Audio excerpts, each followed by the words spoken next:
So, Erica, how was your flight? It was good. I'd be a little scared when I take flights sometimes. So, but it was good. We made it here safe. So, Okay, okay. This your first time flying? second time I took a trip to Miami like 2 years ago. So it's been a while. So I was like, it'd be the takeoff. They'd be like, all right, you know what I'm saying? Like, Yeah, I understand. I understand. Now, let's get into the basics. So, where you from? I'm originally from Emporia, Virginia. Small hometown, not really much there. And then I moved to Raleigh, North Carolina like 4 years ago. So. Okay, how'd you like it growing up in Virginia? Um, it was okay. Like I said, it's a small hometown. It's not really much there. Um, really, really came from nothing. You get what I'm saying? Like when they say come from nothing, like it's nothing there. Everybody know everybody. Like you know what I'm saying. So, Okay, okay. So, did you grow up in a two-parent household or no, I just grew up with my dad. So he raised me. My mom left when I was like 4 months old. So it's just been me and him. okay, your relationship with your father is good? Um, now my relationship with him is good. It's like on like that's my dad, you get what I'm saying, type of relationship. It's not that, like it's like I gotta talk to you because you my dad, but you know what I'm saying. Okay, Yeah. okay. So, how did that affect you growing up without a mother? Um, I feel like it just like affected me like trying to grow up and how to be a woman. You know what I'm saying? Like I had to teach myself how to do my hair. Even my daddy would do my hair sometimes. I would go to school look crazy, like you get what I'm saying. And having all these women in and out my life and not really having that one role model who could be like, hey Erica, this is I mean, even down to when my period came on, my daddy took me to the store, didn't know what to do, like he go $20 to go in there get some candy, something. You know what I'm saying? So it was a funny experience, I'll tell you that. Okay, you said a lot of women coming in and out of your life, so your dad was kind of a player. Yeah. So, like I said, I probably have like 10 stepmoms that I still talk to. I'll check on them sometimes, be like, hey, how you doing? Follow him on Facebook and stuff. But yeah, it was a lot of women just in and out the door, in and out the door. Like, Okay. So, with him having a lot of women, were the relationships like real toxic or how? mm, yeah, it was. Um, growing up, like, some of them were there for like quite a while. So, um, I would see, them and my dad fighting, and sometimes they would abuse me and my little brother as well. So, um, I seen a lot. You get what I'm saying? Growing up, like it's just, all of them. Some of them had like mental disorders and stuff. So, they'll just be doing stuff. Okay, and when you mean abuse, is like physical abuse? Yeah, like I would see my dad.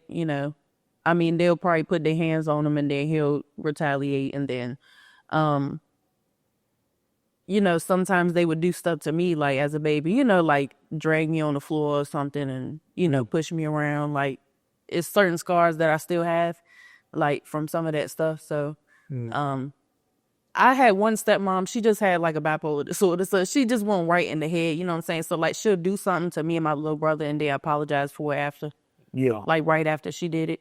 So, yeah, and then I finally got this stepmom and um, she was the one that been around the longest. Like my daddy married her. And still to this day, she tries to apologize for everything she ever did to me. Like, she's like, Erica, are you still mad at me? And it's like, yeah, I'm kind of still mad at you. Like, you get what I'm saying? Because it's like some of that stuff affects your life and your mentality forever. Like, that never goes away. You know what I'm saying? Like, even my hair used to be real long. My real hair, that's not my real hair, but my real hair used to be like really long, like, and I remember just walking past like in the kitchen and she'll just be like, your hair nappy, like you need to cut it. You get what I'm saying? My daddy would be like, she don't need to cut her hair. Mm. And then I end up cutting it and now I'm older. It's like, dang, like my hair's this short, like, you know? Yep. Yep. So I hear you. Now, seeing all that as a child, has that affect you in your relationships? That you? yeah, because now, I think that's love. You know what I'm saying? Like if my relationship doesn't have some sort of toxicness to it, then we can't be together because you know how they say the good guys are they not fun and the bad guys just ain't good. Like you get what I'm saying? So it's like it's really no winning or losing in these types of things. Like it's you just gotta find somebody that's just both, you know? Mm. Oh yeah, definitely, definitely. You know, girls they love bad guys. Yep. Yeah, the bad boys, the bad boy type. That's normal though. That's normal with, you know, any type of race, white, black, you know, they love bad boys. Yeah. So growing up, you know, you were one of the first people to actually go viral on YouTube at a young age. hmm So how did that come about? Um, so when I was in high school, I seen like a few people doing YouTube. So I was like, oh, let me make a channel. You know, this is when first like YouTube started like really popping. Like you didn't really see that many like you get especially where I'm from, you know, you didn't see that many influencers. So remind you, I already was embarrassed like my whole high school, like like exposed, you get what I'm saying? Like people picking with me, bullying me, like it's already like I would walk to the gym in the morning already embarrassed, like everybody staring at me. Like so it's like everybody kind of already knew like what type of person I was in my business, you know. Mm, Same thing the other girls was doing, they just didn't get caught while they was doing it. I got caught. So that kind of stemmed me to be like, okay, well, you know, F it. You know what I'm saying? I'm already out there. Let me just go ahead and, you know, make a YouTube channel and just put all my business out. You know what I'm saying? mm. So that's what made me start doing that. And I didn't expect it. Like, you know, I really didn't expect it to get the way it was. And I think that's a big problem now. Like anything I've ever started doing, like social media wise, I never chased like the followers and the comments and the, you know what I'm saying? I just did it because for fun. So, that's how that came about, you know, helped a lot of young girls. They'd be like, dang, I went through the same thing. Like, you know what I'm saying? Finally, somebody being real up here, you know, and authentic and not, you know, getting up here lying. You get what I'm saying? So, Right. um, that took off. And then next thing you know, I graduated high school with 50,000 subscribers. Wow. And that's crazy. 50,000 subscribers at that age. You got people today that's still trying to make it to damn near 600, 500 subscribers. Yeah. You know, and you did that at the age of what, 17, 18, 17, which is crazy. Now, and the genius part about it as well too is that you were speaking about different topics that the average American teenage girl goes through on a daily basis. You know, and that's what was really unique about it. You know what I mean? And for you know it, it blew up from there. Now you're doing the same thing on TikTok as well too, Yeah. because you're extremely viral on TikTok. With I think you're what at 1.5 million Um, the, the 1.5 million is the, views. Views. yeah, those Oh, okay. views, the views and the likes and stuff. And then, it's 100,000 followers. So I'm, you know, I'm a little something just on the average scale on TikTok. I ain't, you know, too much going on there. Okay, but you still making money off of it, right? Yeah, yeah, I've made a lot of money off of there. You know how that works is, you know, I started just, you know, same thing doing like funny skits and stuff, and then next thing you know, I reached a certain amount of followers and likes and stuff, and then all these companies just started reaching out, was like, hey, you know, we got a product that you can, you know, we'll send it to you for free, pick which one you want. And not only will we send it to you for free, but when you post the video and advertise our product, then you earn money, whoever buys it. So that's when the money like really started rolling in. It's like, dang, I get to keep this for free and I get paid. You know, it's like, that's crazy. Like, that's a steal. So, Yeah, I understand. I understand. So, what made you? Let's backtrack. So, what made you relocate to Raleigh, North Carolina? so what made me go to Raleigh, North Carolina, I actually had a mutual friend that lived in Raleigh. And she was my friend for like years. So, when I first started dancing, you know, I would travel out there when I still lived in VA. Probably like 2 or 3 times, just checking out the scenery, you know. But I seen the difference between the two. I'm like, oh, you could get naked out here. Like, you know, that was something new to me. I'm like, In VA, they is real strict on that. Like, you cannot show nothing. You know, you can have your thong on and your nipple pasties, but that's about it. Like, it ain't no getting butt naked out there. So that kind of grabbed my attention, you know what I'm saying? And then it was bigger, it was better, it was a fresh start, you know. Okay, so the money is better out there in North Carolina. When it comes to the club, I would say yes. But when it comes to private parties, I would say VA is much better just because it's a lot of, you know, country men down there. They got a lot of money. So you get what I'm saying? I would never turn down a Virginia private party because I know I'm getting paid. Like, but I would say the private parties in North Carolina suck real bad. Like, they real picky. You know what I'm saying? Okay, okay.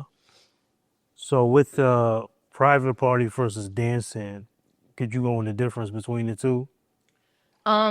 Yeah, I prefer, I mean, anybody could tell you any dancer prefers a private party. You know what I'm saying? Because they know, like, I mean, it's kind of a downside to it because you really don't know. Like, that's why they charge deposits. Because, like, okay, I'll pull up, I'll do your private event, but you got to pay me, you know, 150, 200 deposits, something like that. So you're getting paid to show up, and then you're getting paid when you get there. You know what I'm saying? I guess the downside is that you really don't know how much, you know, do they got money? Am I about to pull up? So that's the whole point of a deposit, to cover like you coming out, you know, giving them a show. So I would say the difference between the two, yeah, like private party is way much better. You getting paid, you know, that's free money.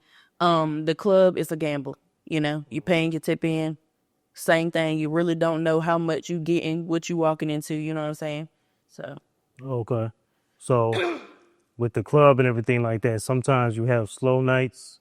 Sometimes it could be a fast night when the money's coming in hand over fist. yeah. You know, so have you ever experienced a slow night? Yeah, I have. And I feel like that's a lot of the time, like people really just don't talk about that. Like, I know a lot of girls now that's dancers and they're like, you know, I'm about to get a regular 9 to 5. You get what I'm saying? Because it we need guaranteed money. It gotta be guaranteed. I wanna know how much I'm getting, when I'm getting it, how long I'm, you know. I like consistency like that. So walking in the club, you know, one night I paid like 175, $200 tip in. That's just because I came like after 1 o'clock or something like that. Went in there. It's probably like 4 or 5 girls, 3 guys. You know what I'm saying? It was a really dry night. So once 4 or 5 o'clock hit, it's like, dang, yeah, ain't nobody coming in here. You know what I'm saying? So they was all up like on this one dancer. I guess, you know, she was real petite, real small. Like, they just, you know, they got their tights. So it was like, dang, like, you know. So one guy came up to me and was like, you know, I'll give you 200 right now. Like, suck me up real quick. You get what I'm saying? Like, so in that situation, I guess you can, you know, just imagine what I did. But in that situation, it's like, what can you do? You get what I'm saying? You want your money back. So it's like, when it gets to a point like that, that's why I like left the club. Like, if I feel like I gotta be doing stuff like that, I'm not doing that, because that ain't about to be no everyday thing. You know, every other week, like, oh, just on a slow night, I'm just about to do something like that now. Yeah, yeah, I understand, and that shit is extremely common down here in Atlanta. You know, to the point where that people got to get paid. You know, they're gonna do what they got to do to make that money, especially if they paying that tip in. You Right. know, because ain't no way reason for you show up and take a loss instead of, you know. Yeah, instead of going there to make money like you're supposed to. Yep, yep, definitely, definitely. So you have a dancing group. Yeah, that I just started. Oh, okay, so tell us a little about that. So it's called Exotic Dancers North Carolina. And what made me make this page was, you know, I see a lot of dancers, like some dancers, not a lot, but some dancers I see like got little pages, you know, where they advertise their girls and all that. So I'm like, okay, well, you know, I get booked for a lot of private parties, so let me start having like professionalism. You know what I'm saying? Like, I need a page, I need photo shoots up there with all the girls. I need a group photo shoot. So like, when they call me and be like, Erica, you know, I'm trying to get a private, what other options do you got in flavors? I got all the flavors. You get what I'm saying? So it's like, but not only that, I really just wanted to have something like where, other women support other women. Like, let's say, like I say, I'll have a homegirl and she'll just be like, hey, I gotta do something tonight. I can't make this private. Can you do it?